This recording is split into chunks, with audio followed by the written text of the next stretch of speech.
لو عندك برزنتيشن مهم في شغلك، قلقان مش عارف تعمل ايه ولا عارف تعملها ازاي، تعالى وانا اقول لك ازاي تعمل البرزنتيشن دي بشكل بروفيشنال.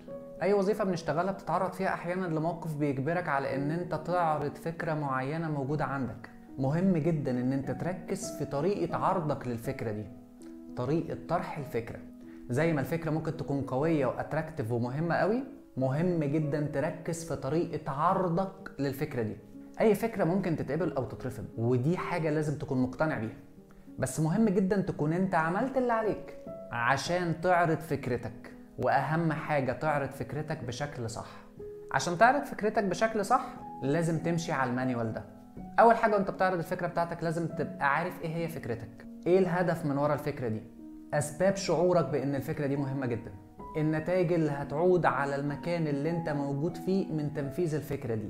الاربع معايير دول مهمين جدا يبقوا موجودين عندك عشان تعرف تطرح فكرتك. مش بس المعايير دي هي اللي المفروض تبقى موجوده عندك، مهم تبقى عارف الحاجات اللي جايه دي. مين الشخص اللي انا هطرح عليه فكرتي؟ وظيفته في المكان ايه؟ عشان بناء على وظيفته في المكان ممكن اتوقع ايه شكل الاسئله اللي هيسالها لي. المحاسب ليه اسئله، الاي تي ليه اسئله، الاتش ار ليه اسئله. ومهم جدا اكون عارف انا بعرض الفكره دي على الشخص ده ليه. هل انا بعرض الفكره عشان محتاج موافقته عليها، ولا انا بعرض الفكره دي عشان محتاج دعمه ليها، ولا انا بطرح الفكره دي عشان محتاج يقول لي رايه في الفكره؟ المهاره اللي بنتكلم عنها في الفيديو ده هي مهاره البرزنتيشن سكيلز. دي واحده من المهارات اللي مهم جدا تكون موجوده عندك كشخص عادي او كبياع.